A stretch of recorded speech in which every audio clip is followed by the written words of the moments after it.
John Wick ఒక ఎస్యూవీని గోడకు గుద్దేశాడు. ఒళ్లంతా రక్తంతో, గాయాలతో తూలుకుంటూ కారులోంచి బయటపడ్డాడు. పొట్టలో దిగిన కత్తి గాయాన్ని గట్టిగా నొక్కిపెట్టుకున్నాడు. పక్కకి పాక్కుంటూ వెళ్లి ఫోన్ తీశాడు. బీచ్లో తన పెళ్లాం హెలెన్ వీడియో చూస్తున్నాడు. జాన్ అక్కడే కుప్పకులిపోయి కళ్ళు మూసేశాడు. కొన్ని రోజుల కిందటి మాట. జాన్ ఒక మబ్బు పట్టిన రోజున లేచాడు. హెలెన్తో ఉన్న జ్ఞాపకాలు, మొన్నా మధ్య ఆమె తన చేతుల్లోనే కుప్పకులిన క్షణం వరకు అన్నీ ఫ్లాష్ బ్యాక్లా గుర్తొచ్చాయి. ఆమె ఒక జబ్బుతో పోరాడి చివరికి చనిపోయింది. ఆ రోజు ఆమె అంత్యక్రియలు. కార్యక్రమం అయిపోయాక జాన్ పాత ఫ్రెండ్ మార్కస్ అతన్ని పరామర్శించడానికి వచ్చాడు. ఆ రాత్రి జాన్కి ఒక డెలివరీ వచ్చింది. అదొక చిన్న బీగల్ కుక్కపిల్ల. దాంతోపాటు హెలెన్ రాసిన ఒక ఉత్తరం జాన్కి దొరికింది. అందులో తను చావుని ప్రశాంతంగా స్వీకరించానని, ఇప్పుడు జాన్ కూడా తన ప్రశాంతతను వెతుక్కోవాలని రాసింది. జాన్ ఏడ్చేశాడు. అతను ఆ కుక్కని బయటకు తీసుకెళ్లి దాని మెడపట్టి చూశాడు. దానిమీద ఒక పువ్వు ఉంది. అది చూసి హెలెన్ దీనికి డైసీ అని పేరు పెట్టిందని జాన్ అర్థం చేసుకున్నాడు. తరువాత రోజు ఉదయం డైసీ, జాన్ విక్ కలిసి బ్రేక్ఫాస్ట్ చేశారు. డైసీ రోజంతా జాన్తోనే ఉంది. అతను తన కారుని బయటకు తీశాడు. అతను గ్యాస్ కొట్టించడానికి ఆగితే అక్కడికే ముగ్గురు రష్యన్ గ్యాంగ్స్టర్లు వచ్చారు. వాళ్లలో గ్యాంగ్ లీడర్ విగ్గో టరాసో కొడుకు ఇయోసెఫ్ కూడా ఉన్నాడు. ఇయోసెఫ్ జాన్ కారు దగ్గరికి వచ్చి, కారు అదిరింది అని పొగడి, దీనికి ఎంత కావాలి అని అడిగాడు. జాన్, ఇది అమ్మడానికి కాదు అన్నాడు. అప్పుడు ఇయోసెఫ్ డైసీ దగ్గరికి వెళ్లి, రష్యన్లో ప్రతిదానికి ఒక వెల ఉంటుంది లం అన్నాడు. దానికి జాన్ విక్ రష్యన్లోనే, ఈ లంకి కాదు అని బదులిచ్చాడు. ఆ మాటతో ఇయోసెఫ్కి కాలింది. ఆ తర్వాత జాన్ కారుని పిచ్చిపిచ్చిగా డ్రైవ్ చేసుకుంటూ వెళ్లిపోయాడు. జాన్ పడుకుందామని బెడ్ మీదకి వెళ్తుంటే డైసీకి అర్జెంట్గా వాష్రూమ్ వచ్చింది. వాళ్లు కిందకి రాగానే ఇద్దరు ఆగంతుకులు నీడలో జాన్ ముందు నిల్చున్నారు. ఇంతలో మూడోవాడు వెనకనుంచి వచ్చి బ్యాట్తో జాన్ తలమీద ఒక్కటేశాడు. వాడు జాన్ను చితకబాదుతుంటే డైసీ అరుస్తూనే ఉంది. వాళ్లలో ఒకడు కుక్క దగ్గరికి వెళ్లి దాని మెడ విరిచేశాడు. వాడు మాస్క్ తీశాడు. వాడు ఇయోసెఫ్. జాన్ని కొట్టిపడేశాడు. జాన్ తర్వాత లేచి చూస్తే చచ్చిపోయి ఉన్న డైసీ కనిపించింది. దాని తల నిమిరాడు. ఆ కుక్కను తన పెరట్లోనే పాతిపెట్టాడు. ఇయోసెఫ్ జాన్ కారుని ఆరెలియో నడిపే షాపుకు తీసుకెళ్లాడు. ఆరెలియో ఆ కారుని చూడగానే గుర్తుపట్టి, దీన్ని ఎక్కడినుంచి తెచ్చావో చెప్పరా అని నిలదీశాడు. ఇయోసెఫ్ తాను ఎవరి కారు కొట్టేశానో, వాడి కుక్కను కూడా ఎలా చంపేశానో గొప్పగా చెప్పాడు. ఆరెలియో వాళ్లని వెంటనే పోండిరా అన్నాడు. కాని ఇయోసెఫ్, నువ్వు నా మనిషివి అన్నాడు. ఆరెలియో ఇయోసెఫ్ మొహం పగలగొట్టాడు. కాసేపటికి జాన్ షాప్కి వచ్చి ఇయోసెఫ్ వచ్చాడా అని అడిగాడు. ఆరెలియో, అవును, వాడే నీ కారు తీసుకుని నీ కుక్కను చంపాడని కన్ఫర్మ్ చేశాడు. అదే రోజు రాత్రి విగ్గో ఆరెలియోకి ఫోన్ చేసి ఇయోసెఫ్ని ఎందుకు కొట్టావని అడిగాడు. వాడు జాన్ విక్ కారు దొంగిలించి కుక్కను చంపేశాడు అందుకే అని ఆరెలియో చెప్పాడు. విగ్గో ఓహ్ అని మాత్రమే అన్నాడు. విగ్గో తన కొడుకుని తీసుకురమ్మని పిలిచాడు. జాన్ ఒక పెద్ద సుత్తె తీసుకుని బేస్మెంట్లోకి వెళ్లి నేలని పగలగొట్టడం స్టార్ట్ చేశాడు. అక్కడ దాచిన తుపాకులు, బుల్లెట్లు, కొన్ని బంగారు నాణేలని బయటకు తీశాడు. విగ్గో ఇయోసెఫ్తో తన ఇంట్లో ఈ విషయం గురించి మాట్లాడటానికి కలిశాడు. నువ్వు ఎవరితో పెట్టుకున్నావో తెలుసా అని మందలిస్తూ కొడుకు కడుపులో 2 గుద్దులు గుద్దాడు.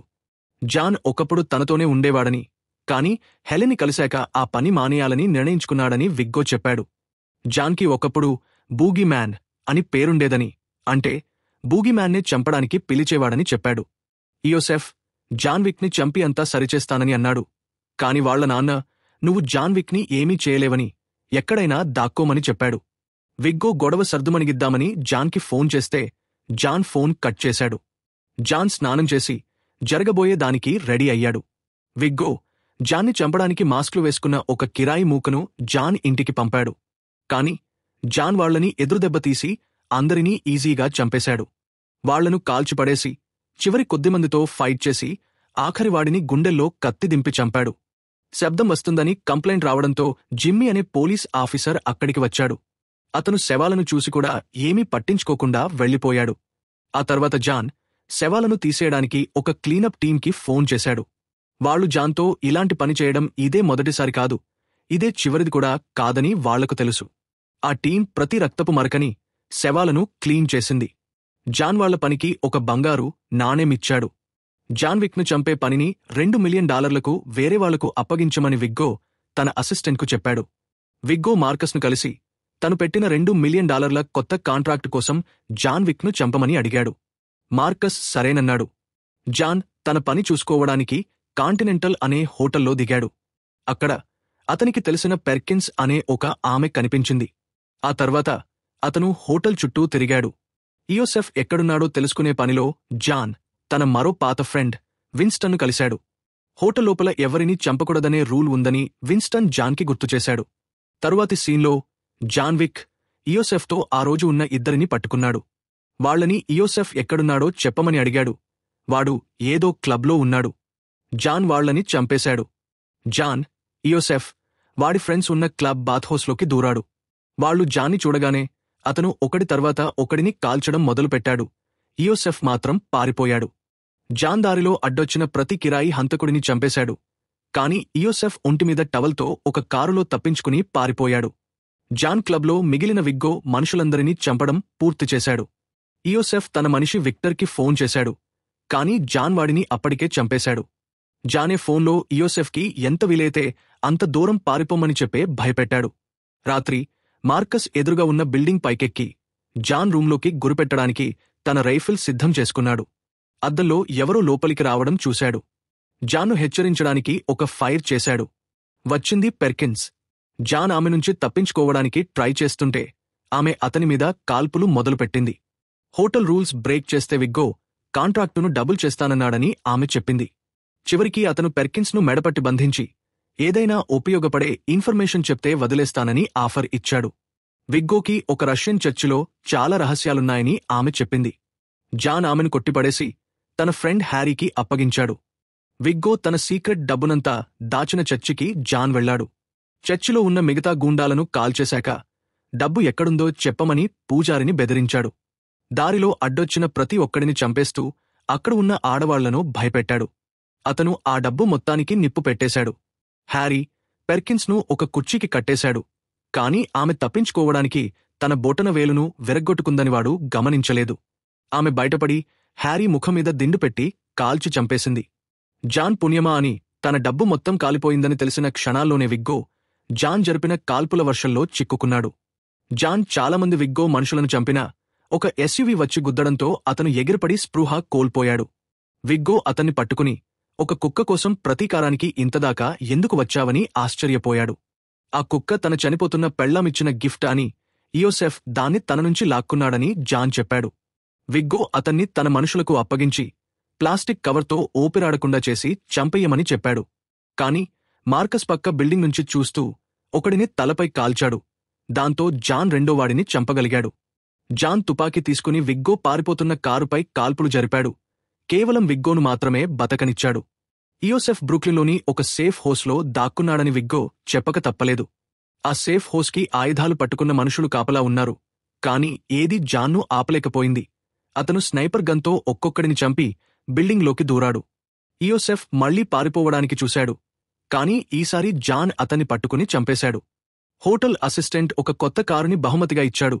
ఎందుకంటే ఎవరో అతన్ని హోటల్లో చంపడానికి ప్రయత్నించి రూల్స్ బ్రేక్ చేశారు. ఇయోసెఫ్ చావుకు ప్రతీకారంగా విగ్గో తన గూండాలను మార్కస్ను పట్టుకోమని పంపించాడు. మార్కస్ ఇంటికి వెళ్లి మళ్లీ రిటైర్ అయ్యే ముందు జాన్ విక్ను కలిశాడు. తరువాత సీన్ రాత్రిపూట విగ్గో మనుషులు మార్కస్ని అతని ఇంటిదాకా ఫాలో అయ్యారు. అక్కడ వాళ్లు అతన్ని చితకబాదారు. మార్కస్ విగ్గో మనుషుల్లో ఇద్దరిని చంపాడు. పెర్కిన్స్ అతన్ని కాల్చి చంపేసింది. విగ్గో జాన్కు ఫోన్ చేసి తన ప్రియమైన స్నేహితుడిని ఎలా చంపాడో చెప్పాడు. జాన్ మార్కస్ ఇంటికి వెళ్లి మార్కస్ శవాన్ని చూశాడు. ఇంతలో విన్స్టన్ నాయకత్వంలోని 4 వ్యక్తులు పెర్కిన్స్ను చుట్టుముట్టారు. కాంటినెంటల్ రూల్స్ బ్రేక్ చేశావని విన్స్టన్ ఆమెకు చెప్పాడు. ఆ 4 ఆమెను అక్కడికక్కడే చంపేశారు. విన్స్టన్ విగ్గో లొకేషన్ గురించి జాన్కు చెప్పాడు. ఎందుకంటే హోటల్ కాంటినెంటల్లో జాన్ను చంపమని పెర్కిన్స్ను ఆర్డర్ వేసి అతను కూడా రూల్స్ బ్రేక్ చేశాడు. జాన్ విగ్గో అంతు చూడటానికి బయల్దేరాడు. విలన్లు హెలికాప్టర్ దగ్గరికి వెళ్తుంటే వాళ్లని కారుతో గుద్దడానికి ప్రయత్నించాడు. విగ్గో తన అసిస్టెంట్ని బయటికి వెళ్లి జాన్ని చంపమని పంపితే జాన్ వాడిని కారుతో గుద్ది చంపేశాడు. విగ్గో జాన్ కారుని కొండ అంచునుంచి కిందకు తోసేయడానికి చూశాడు. కాని జాన్ సేఫ్గా బయటపడ్డాడు. తర్వాత ఇద్దరు వర్షంలో ఫేస్ టు ఫేస్ ఫైట్ చేసుకున్నారు. విగ్గో జాన్ని కత్తితో పొడవబోతే జాన్ ఆ కత్తిని తనలోకి తానే గుచ్చుకుని దాన్ని లాగి విగ్గో మెడలో పొడిచాడు. అతన్ని అక్కడే చావడానికి వదిలేశాడు. మనం జాన్ ఒంటినిండా రక్తంతో ఉన్న మొదటి సీన్కి వెనక్కి వెళ్తాం. హెలెన్తో ఉన్న వీడియో చూశాక అతను బతకాలని ఇన్స్పైర్ అయ్యాడు. ఒక డాగ్ షెల్టర్లోకి వెళ్లి తన కత్తి గాయానికి మందు రాసుకున్నాడు. ఆ తర్వాత ఒక కుక్కను తనతో పాటు తీసుకుని ఇద్దరూ కలిసి ఇంటికి వెళ్లారు. Please like and subscribe.